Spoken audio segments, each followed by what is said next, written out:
Good afternoon. Welcome to all of you to the TCM meetings. One more day. This little corner at the festival, we don't watch films, but we talk about film. We have 4 film crews today who will take us in a journey from Uruguay to France and the Kosovo Republic. Let's cheer them for them. Hello, how are you? Good.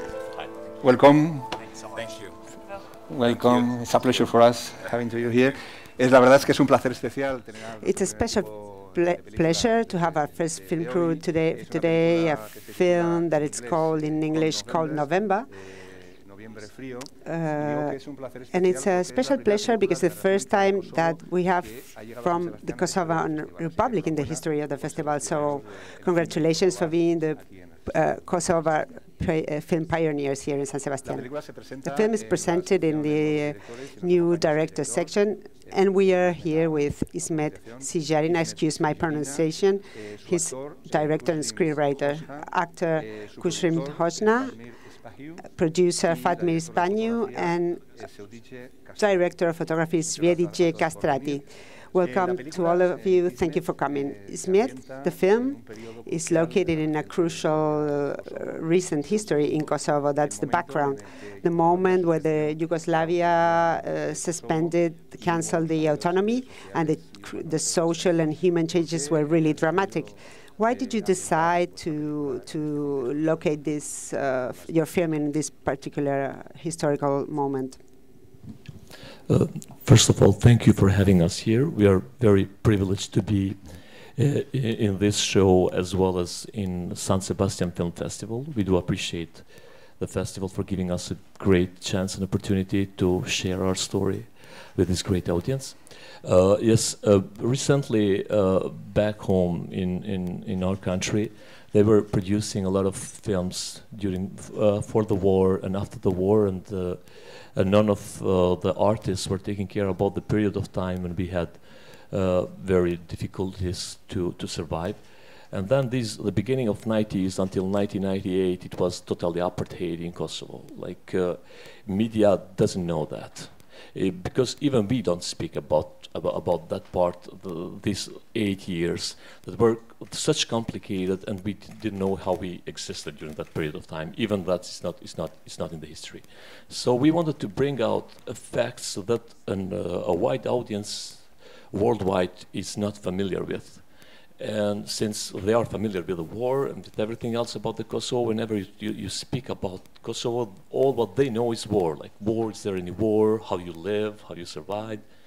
But now we treated this part, these years that we consider are very important, and we have memories from these years. And if I go back in time in this film, what we have are fragments of my life when I was a child, and how I've seen all these from my perspective. And then I invited co-writer Arjan to write and complete this story with intention to inform the world about this 8 years, very important years that the world doesn't know what happened in Kosovo in that time.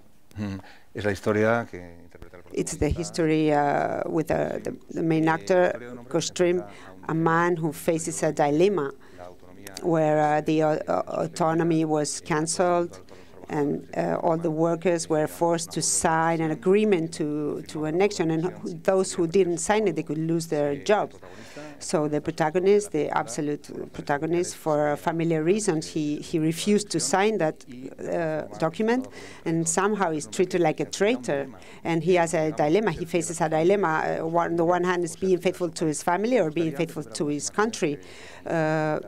Before watching some images, can you tell us how you faced this character? Yes, thank you so much for having us here. It's a privilege being here. Yes, I lived at that time in Kosovo. I was a kid. I was 12, 13 years old when 1991 started, when the autonomy was taken. So I was living there till 1999 when the war started. And then I became a refugee. I went to the United States, and that's where I live now. But at that period of time, I remember very well that period of time of the apartheid that we had there. So it was not hard to go back. It was painful, but it was not hard. So based on the script, based on everything, we worked together and we created those moments. You know, my mom was thrown out of her job when in the 90s. She was a teacher, and they created a parallel system where they were working parallelly, and they were paid 40 Deutschmarks a month, which is horrendous. So our story is based on many true stories. A lot of families faced dilemmas. Would they want to work or not with the Serbian government? My character decides to stay and work because he has to support his family, his kids. He has to support his father, who is sick as well, and he decides that. But during the period of time, he gets a lot of pressure, and from everywhere, from society, from the colleagues at work, so big dilemmas. So what I was trying to do, and with the director, and talk about it, trying to raise some answers, and hopefully, when people see the movie, they will hopefully have some questions for us, and they will come up with some sort of idea what we were trying to do. So hopefully they enjoyed it. Last night it was amazing. So thank you so much. Thank you. Vamos a ver imágenes, como decía él, un hombre. We're going to watch some images about a man facing a dilemma that anyone can relate to. A film where the spectator wonders, what would I do if I were in his feet? Fate, donome thondička.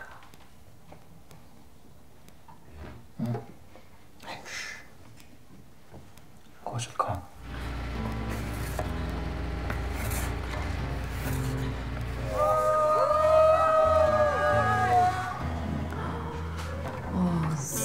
Stimado. Qere ku e morën djalin e gjmis. E din që refuzoj me shku ushtar. Po vin korna të mira, Fadil. Komo kon krizë për bukë. Ti. Ky bark vyn me mush diçysh. Nos acompaña, como decíamos al principio. We have here with us also the director of photography, Svedica Kasati. Could you talk to us about the photography, about the two ways, the outside and the inside? How was the photography work? Thank you. Yeah, we worked a lot with Ismet before this movie, and when he wrote the script, he sent me like years before we shot the movie, and we really studied together, and we spent a lot of time studying this. And also, just because I come from that place and I know the story really well, it was such an important film to tell, and we really wanted to tell the character that the world that our character was in, because he's very limited, and we chose also the aspect ratio is 1:3 Academy ratios. It's not like a lot of space. It's very portrait, and we also shot it in the winter to create this feeling because it's very cold. And also what he's dealing with, it's this feeling. He's got the warm family life, and then the outside is really difficult and challenging for him. So yeah. Él, como decíamos, también es el productor. Me gustaría que nos hablara. Like we said, he's also the producer. Could you tell us about the production process? Ismet told us that a lot of films in Kosovo are being done right now about war, but besides the production of the film, could you tell us a little bit how is the cinematography production in Kosovo right now? Actually, I have to say that Kosovo is a little paradise for shooting. The prices are very cheap. So I will use this moment to invite film workers worldwide to try and to shoot something in Kosovo. We have a Kosovo Film Center, which is really open and helpful to do big things. Yeah, it's true, in Kosovo we have made a lot of war films, and in many times our authors in very short time need to say a lot of things what we crossed on, and I have to say that this is the first film that we are 100% focused in one problem, which is 1 in 2 million, because Kosovo during these years was being with about 2 million population, mostly Albanians, and all of them has some kind of this kind history. So we have somehow achieved to tell one very simple story and very human story, and the success of this film is for the reason that all of us has lived the time. I want to tell a very short story how I am in this project. I'm actor as a profession, and Eastman called me to play a role. And the film, during the pre-production process, have had some technical problem and financial issues. And the film was being near the decision to stop the process, and me and Nismet thought for a week how to find some solutions, and the film with a budget of $500,000 and with the cash just with 100 has arrived to be shot with a lot of new co-producers and a lot of new services. So this is another success of this project, that a lot of producers has found himself in this project, and I would like to thank all of them. And especially for me it's honor being in Donostia, for the reason that when we shot this film, the San Sebastian Film Festival was being a dream, and now is a reality, so thank you very much. Muchas gracias a vosotros por traernos esta historia. Thank you very much for bringing this story, a story in a very specific era, but a universal story where everybody can relate, that everybody can relate to, and that's the secret about focusing on a very particular story that can be taken to the international world. I hope this is not the last film, not the last Kosovar film we've seen in San Sebastian. Thank you very much.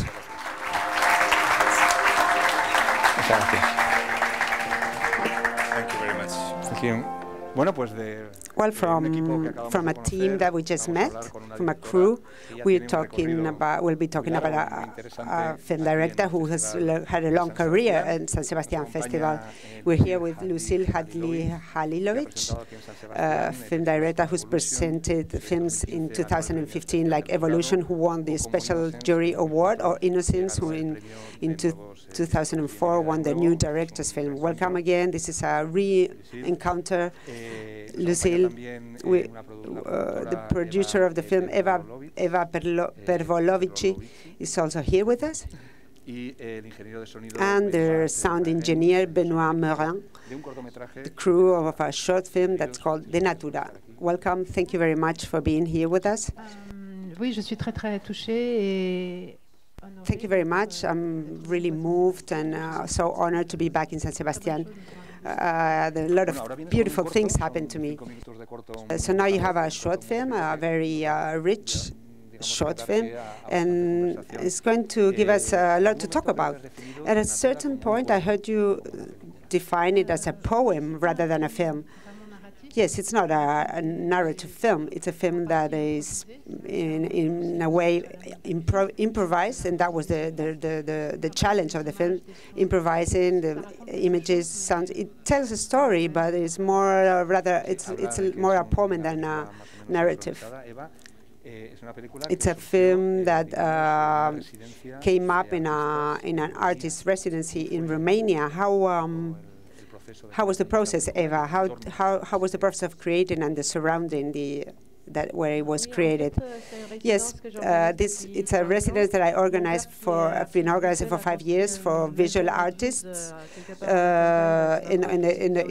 the middle of the country, in an isolated surrounding where there's no roads, no pavement.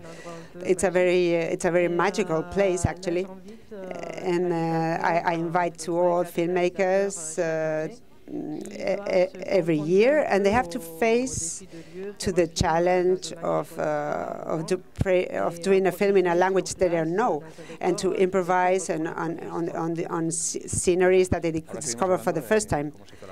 Now we'll keep talking about how the film was made, but here's a few images about this 5-minute short film, the first images of the short film, actually.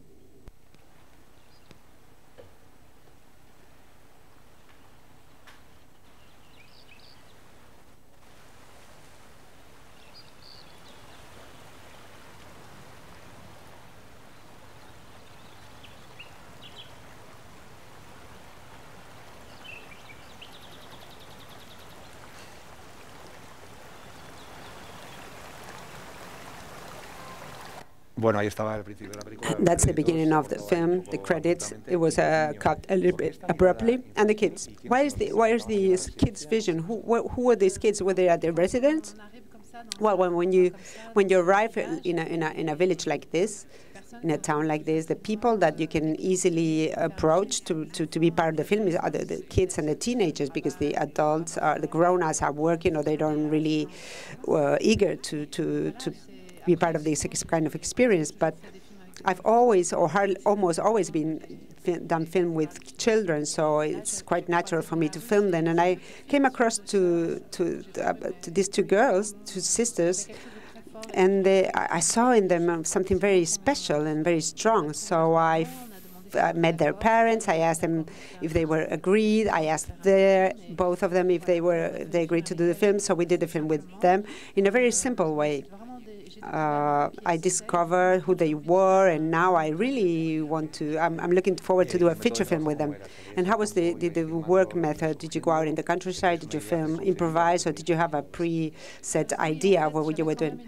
Well, I did have a pre-set idea, because it wasn't going to be in the countryside, in the forest. I'm going to do something about nature, so it was a way of reassuring and finding my own way of how to do it. The 4 elements: the fire, water, earth, and wind, and something to do with death, and about the cycle of life, death, and the children facing this. I didn't necessarily have the idea of the two girls. It was even without characters. But when I saw the two girls, I imagined them, and I also had imagined nature. At some point, there's photography of ancestors, and somehow it's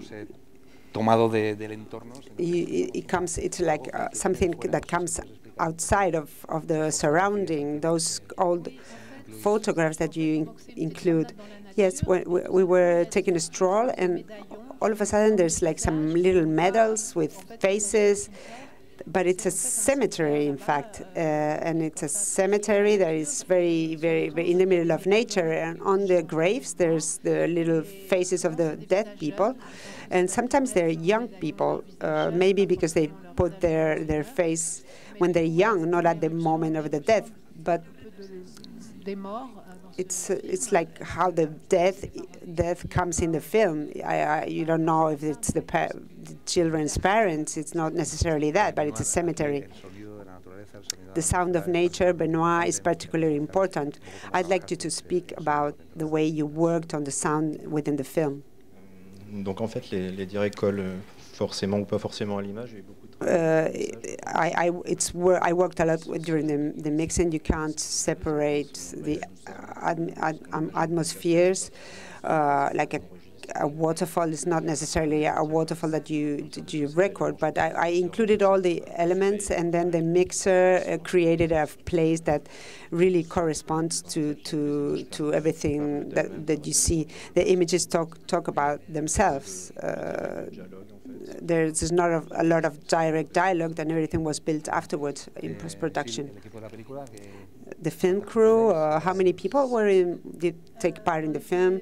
We were very few, because it was a short film.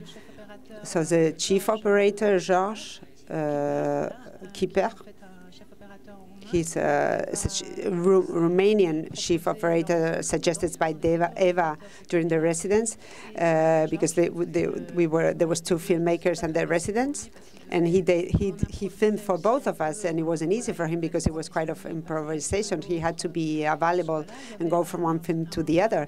There was an editor with us who saved the images, but we could edit with him within a week. And then there was a translator, Eva, who was there as a really good assistant, and then Benoit, who was sound engineer. So there was about 5, 6 of us. Eva, you know that in San Sebastián there's a lot of filmmakers right here, and more than one must be wondering what can I do to get to your residence? Well, from this year we have 2 partners with 2 international FATMA, Vision Ruelle and Marseille, and within that we've offered this residence within these 2 festivals for next year.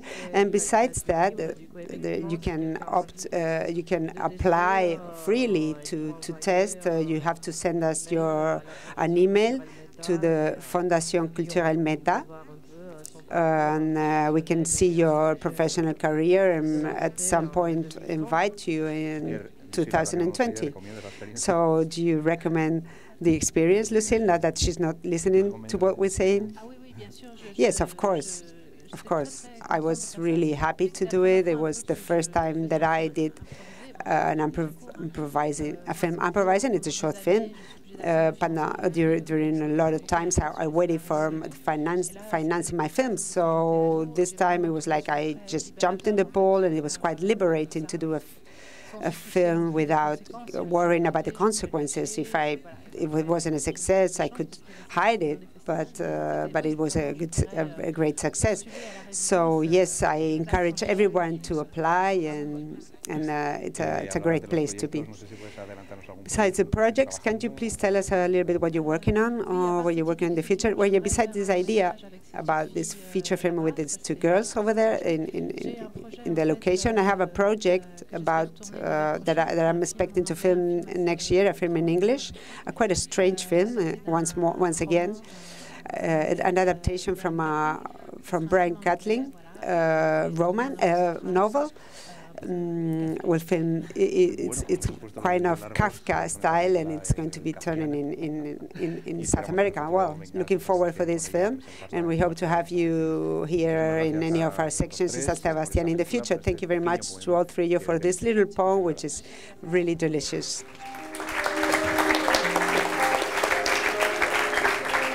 Bueno, pues nuestra tercera película de hoy. Our third film is also a French production. Se llama Sofia Antipolis. Sofia Antipolis, and we're here with Virgile Vernier, his director, and his producer, Jean-Christophe Raymond, he's not the first time who's been here with us at the meetings. Hello, welcome again. Sofia Antipolis, Virgile. When I read the title, I thought it was going to be a film about classical Greece. But then, on the contrary, it takes place in a very strange place that probably doesn't exist, or it does. Then I saw that it does exist, but could you tell us what is Sofia Antipolis, and how do you decide to include, to ambient the story in such extreme context? Bien, comme vous l'avez très bien dit. Well, like you very well said, sometimes life experience seem surreal, and it looks like a fiction that is not can be true. But on the other hand, it's real, and we live that kind of feelings every day. So when I was a child, I discovered a town called the Sofia Antipolis, and I imagined it as something like on a cartoon or a science fiction film. Something kind of magic. But then, when I was an adult and I started to make films, I thought about this film that made me dream, and I went to see it with my own eyes, and it was much more ordinary than my child imaginary had imagined it. It was just a film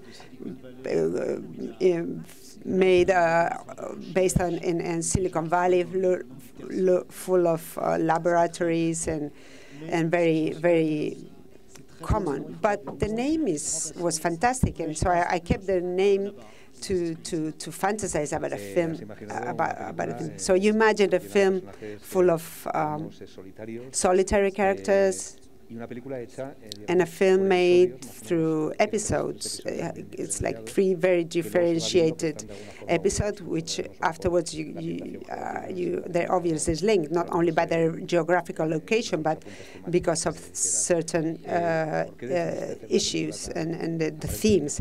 Why did you decide to do such a fragmented film to begin with? J'ai l'impression que like as a spectator, I have the feeling that I like to be surprised, that things are not too expected and routinary. So the films sometimes, even if they're good, they lack mystery and surprise. I want to give the spectator the kind of film that I like. Films where there are things, films where you find no explanation, where there are links that are not obvious at the beginning, and then at the end you kind of understand why the links, and also there's a poetry that create the dialogue. A film in 3 episodes. We're going to watch some images that correspond to the first of them. C'est jeune pour se faire repérer quand même. Quand on a réfléchi. Quand on a réfléchi, mais quand vous aviez réfléchi, vous étiez adolescente. Oui, mais aujourd'hui j'ai 18 ans, j'ai la majorité, donc voilà, techniquement je fais ce que je veux. Oui, mais moi déontologiquement, je fais pas ce que vous voulez. C'est pas. Bah écoutez, j'irai voir quelqu'un d'autre. Ça, encore une fois. Je pense qu'on peut déjà essayer des bonnets, et voilà. Ouais, on va essayer et ensuite on verra. On va essayer les bonnets. Voilà. Ok. Ok. Et puis ensuite, vous allez bien réfléchir à tout ça, et on se revoit dans 2 mois. Pour la 1000e fois, mais oui, ok. Ok. Ok, ça marche.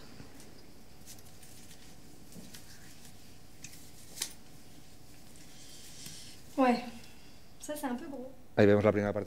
We see the first part of the film is about chirurgy, and then the second one is about a sect who has spiritual answers for pretty much everything, and the third part who talks about police group that takes justice on their own. Like you talked yesterday about, you said it just about, you try to have experience in each one of these 3 episodes. You work with a doctor, with a surgeon in a sort of hidden way. You spend time with a sect, and you almost ended up being part of the sect. Well, I just made this up. And then you also had experiences with a police-like group. How did you document yourself? How did you research about the film? Yes, I have the feeling that my first idea was a general scenario, not in the detail, not in the precise dialogues that I wanted to tell the characters to tell. But then I went on my own to, like a journalist or like an adventurer, to look at these areas and these atmospheres. The sect, well, you don't use that term anymore, but you call them an exoteric group because they're not that mean, that dangerous, and that manipulating. It's people who really they try to attract the solitude of certain people, distributing leaflets, and I went to the meetings and to see what it was. So I was at the Jehovah's Witnesses Church, and then I went to the science theology, and I played someone lost who looking for answers. And they're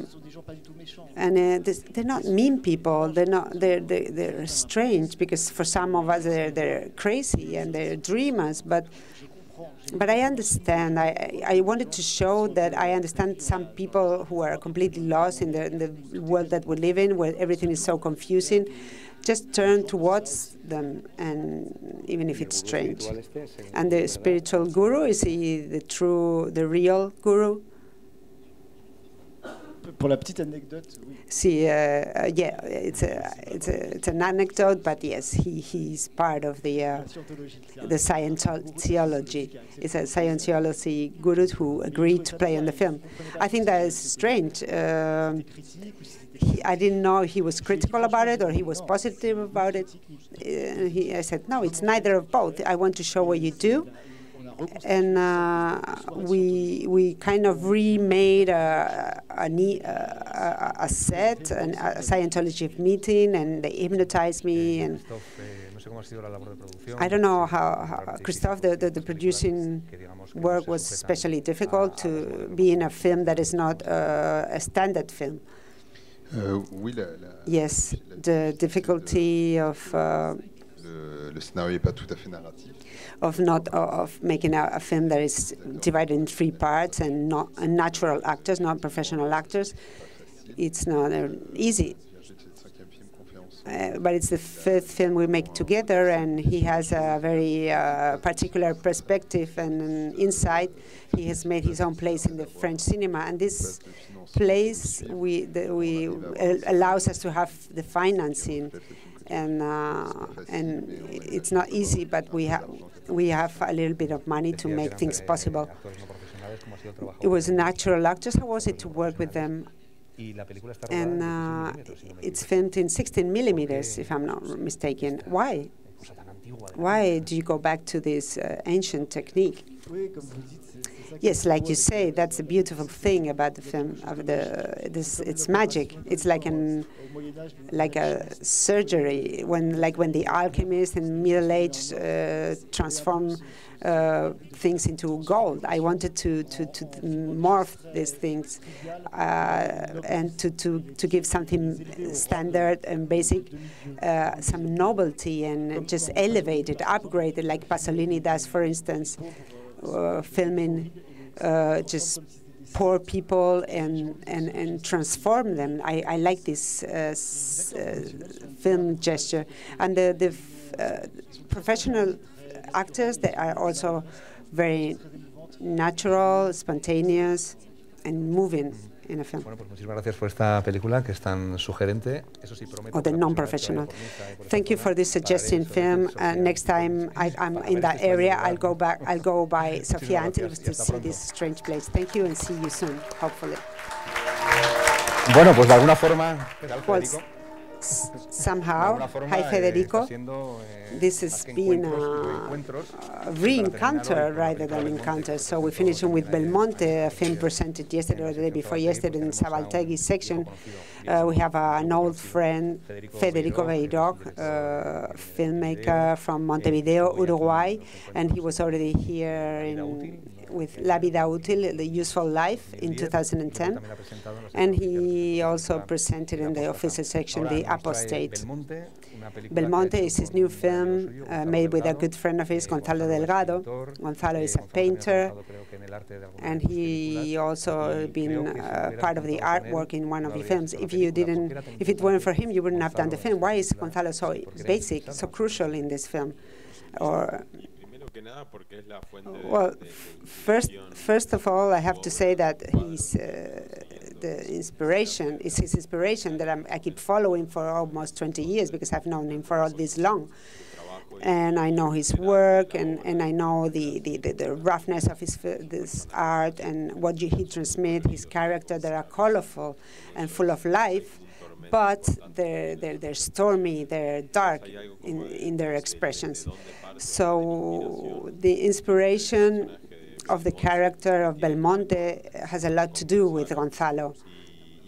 And at the same time, the kind of character he's like a portrait. It's a particular character that I didn't feel I needed to work with an actor, because he was already there. He was something that is close to me. He wanted to ask, and on the other hand, he's so much talent, and he was ready for the camera. So I don't know if I would have done it with somebody else, because a result of other kind, another human character or portrait of state of soul of another character, I don't know if I would have been interested in it, or if it would have been so perfect and complete as Gonzalo's. I have the feeling that the film, you didn't want to tell a story as much as going deep in the conflict and a character that goes through a midlife crisis. The film wants to explore rather than tell. Yes, there's a lot of questions that arise. It's a film that doesn't have a very it's not like other films when it comes to narration, but it tells a lot about emotion. You have to find the place. And sometimes it's not that easy. You have to sympathize with the character and with his gestures, with the little details and nuances to go in his own world.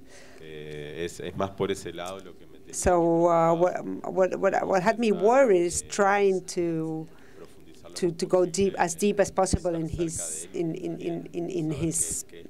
inner world, and knowing what is happening to him, as mysterious as it looks, and as undescriptible it looks for a spectator and even for myself.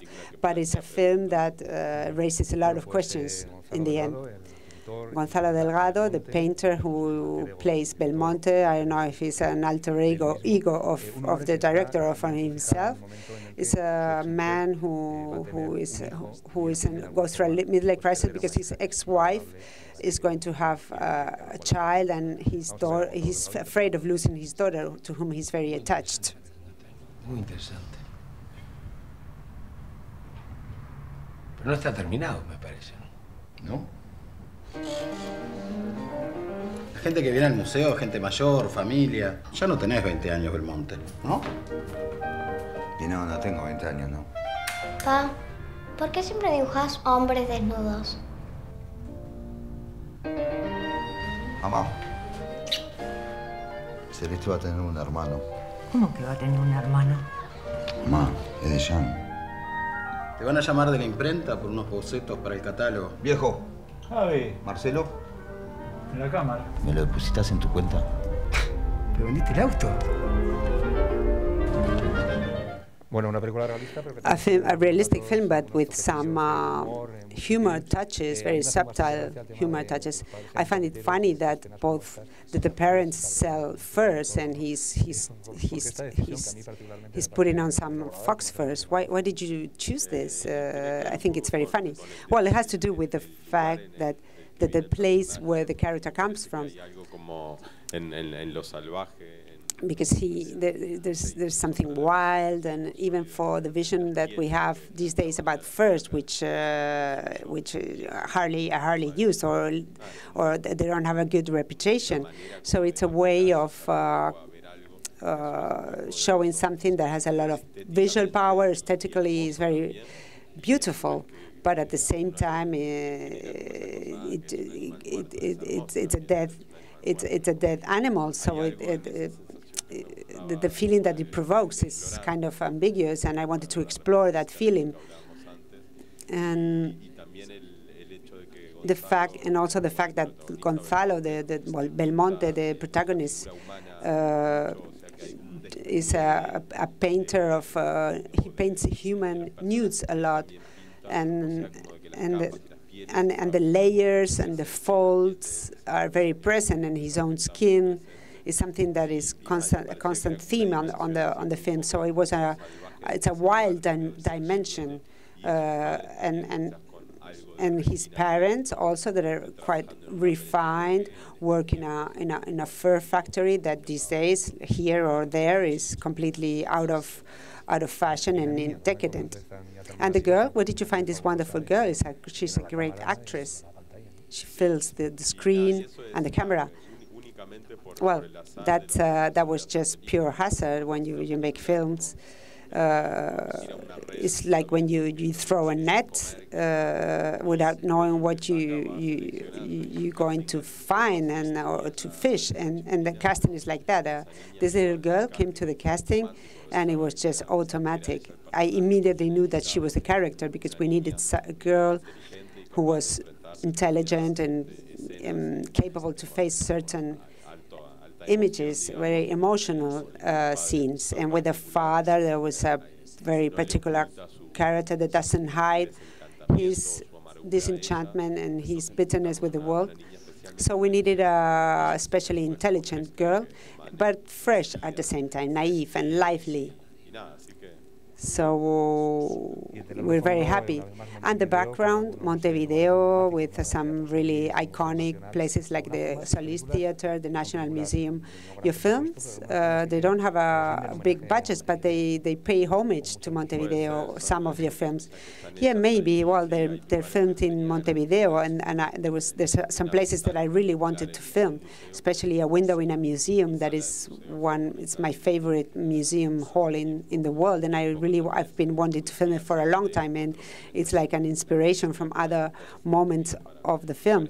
But there's films that have been built for certain parts of my country. You know that Belmonte, the title, that's the name of a matador, of a torero, a bullfighter, and there's some film images that have a relationship with bullfighting. Do you like bullfighting, or why did you introduce these elements? Well, Belmonte, the bullfighter, yes, it's a reference. I didn't know him until I read the book by Charles Nogales, which is the biography of Juan Belmonte, the famous bullfighter, and I wanted for the character, I chose this name because I needed a strong name. And also I knew that the place where I was going to film had a sculpture from a bull. So this created a world around the character, like a bullfighter that exposes his life, and he's made for that. He can't help it. And the character who is also exposed, and he's opening, and he's exposed his inner self continuously. So it was like I try to it's like a wing where he kind of paints, and his gesture is more like a swordman, or like a bullfighter hitting the wall. So your career in San Sebastián, I didn't say, but you were part of Zabaltegui section jury, and that's the section where you're competing today. Do you know, or this year, do you know the secret for the jury? Well, no, it's the lottery of life. But in my case, I know that making films is very difficult, and the prize is the award is being able to do what you want. That's the biggest award. I didn't come here thinking about the award or the concurrence or the competition, but about watching about other people's work, and to show the film in this festival that is almost like home. Well, you don't need any awards for your films because you're about to finish a feature film. Yes, the film is called Así habló el cambista, so spoke the changer. It's from adaptation from an author from Uruguay from the late 70s, and it's a portrait of a character that has a money changing office in Uruguay, a little country between Uruguay and Argentina. Between Brazil and Argentina. And it's a character who is a very opportunist and whose life becomes very complicated. Federico, this is your home. We hope to see your next film here. Thank you to everyone. Thank you to all the crew and the audience for being here, and the people who watches us on TV. Tomorrow, our last encounter here at the same time. Thank you.